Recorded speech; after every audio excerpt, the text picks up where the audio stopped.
The baby is born, and we hold in our hands a miraculous living creature whose potential is unknown. What will enter that astonishing brain? And from those ingredients, what kind of life will this child fashion?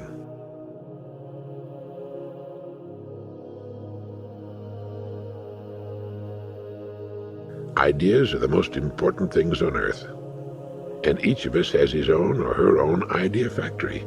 It comes as standard equipment at birth, the big brain of the Homo sapiens.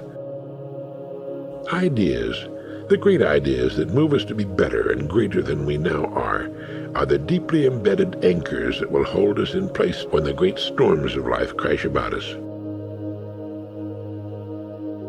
We're by no means immune to mistakes, but we understand that they're a natural part of growth and reaching into the unknown.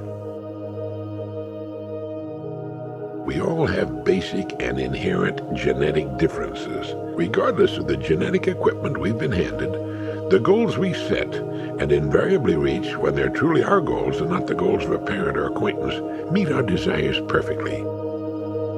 Our daydreams or habitual visions are often the way our inherent genetic mix is put together, and those dreams and visions are trying to tell us which way to go. They're often the projection of our inner voice, and that inner voice is based on very sound judgment about our true inherent capacities. The thing we must put aside in order to fulfill our unique possibilities is conformity. We need to recognize that there are ways in which we must not conform, and we need to recognize the fact that the tendency to conform to the standards of others without question is insidious. There's a human tendency, no doubt acquired and strengthened in childhood, to believe that whatever people in significant numbers are doing must be correct, or so many of them wouldn't be doing it.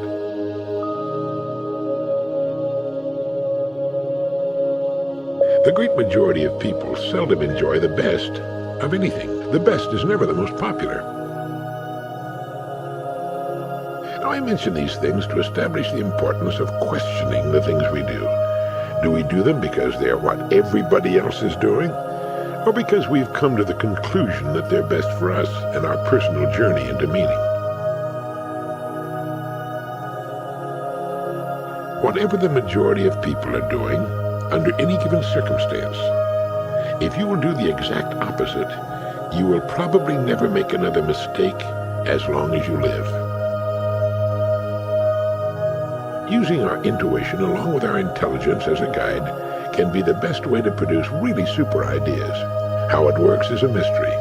That it does work, we've all demonstrated at times during our lives. When a person knows where he or she is going and is engaged in getting there, the most amazing coincidences begin to take place. When we know where we're going and occupied on our journey, it seems as though all the forces, whatever they are, come to our aid. We're helped along by invisible as well as visible sources.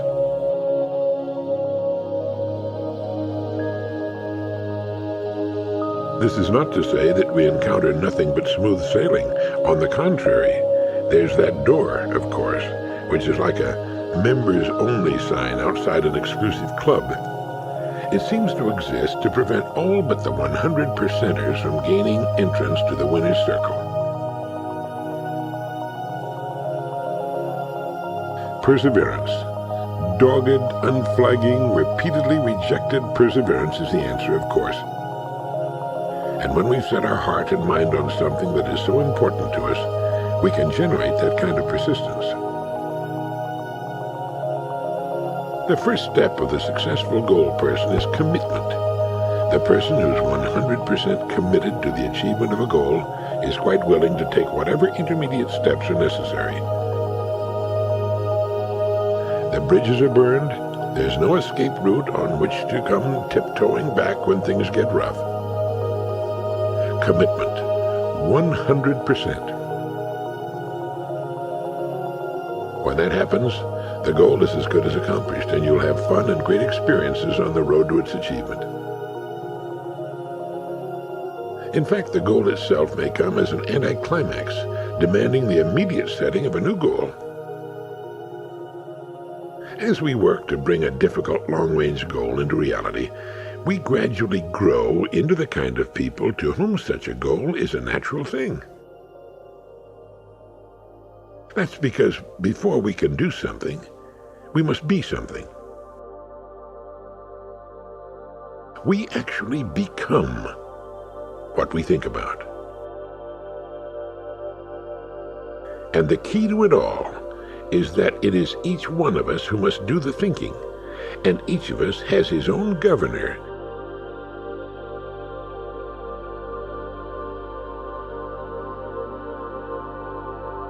Success in the long run depends on endurance and perseverance.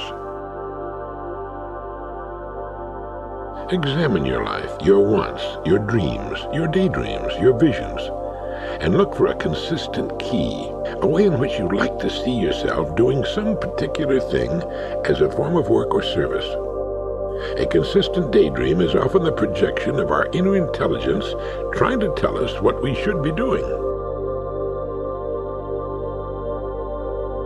If it's the right work for you, chances are you've found yourself fooling around with it in your spare time in some way or reading about it.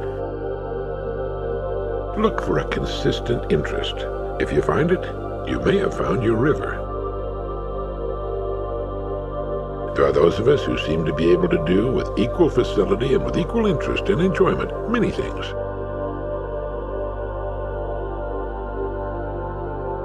Now many will ask, well, why set goals at all? Why not just take things as they come and do your best with what you've been given to do? A goal gives a picture to the human subconscious. Everyone has goals, whether he or she will admit it or not. Whatever you want to bring about in your life represents a goal. Wants are goals. Goals give us the drive and energy we need to remain on the track long enough for their accomplishment. Like the captain of the ship about to leave port, we should be able to tell anyone our next port of call, and perhaps the one after that. If you've done much traveling at sea, you were perhaps surprised in the beginning by how slowly most large ships seem to move through the water. A ship pulling away from the dock and heading for a distant port at 20 knots may seem painfully slow indeed. But the ship moves steadily, 24 hours a day, always on course.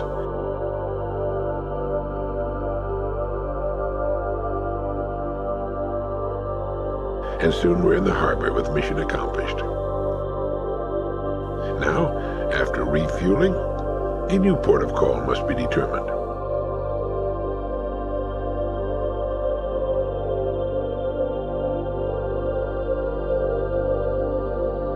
People with goals on which they've set their hearts and minds are always moving toward those goals. Even while we sleep, our deep minds are apparently working on the project.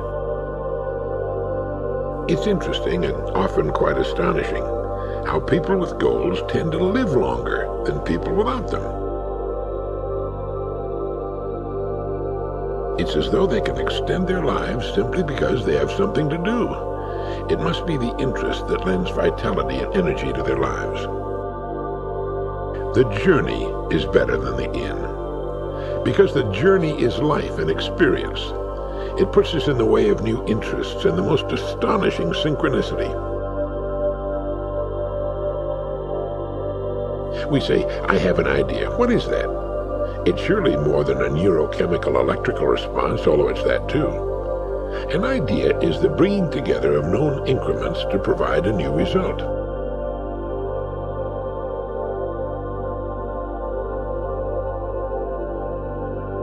All information of a positive kind has value when we're formulating ideas.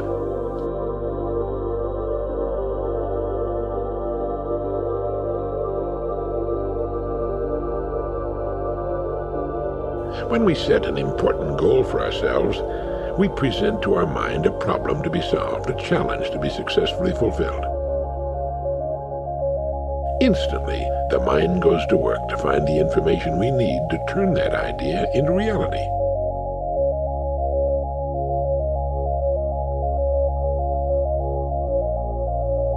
More often than not, we get in our own way by doubting the suggestions that filter into our consciousness, only to discover later that they would have been marvelous shortcuts and simplifications of the process if we'd only heeded them. The idea has become real in our lives, even if it takes 3 years to pay for it. We become what we think about, but the thinking is up to us, and the degree to which people regularly underestimate their capacity for accomplishment is immeasurable. When it comes to setting goals for ourselves, we tend to play things outrageously safe, and thus remain within limits embarrassingly small. Good ideas are wondrous, delightful, magical things. The fact is, there's no such thing as security as long as we're alive. If we're looking for security during our lifetimes, we're looking for something that simply cannot be guaranteed. Insecurity is our natural state. It's not the chimera, the fire-breathing, multi-legged and clawed monstrosity we think it is. A good idea is an idea that results in a change that is beneficial, and good ideas come in all shapes and sizes. A good idea means change. Don't ever say, "I'd like to get to the point where I can start taking things easy." After you die, you can take it easy. We're the only creatures with the power to create our own worlds within the world in which we find ourselves. An awesome power indeed. That's why ideas are the greatest things on earth, for it's ideas that shape our lives.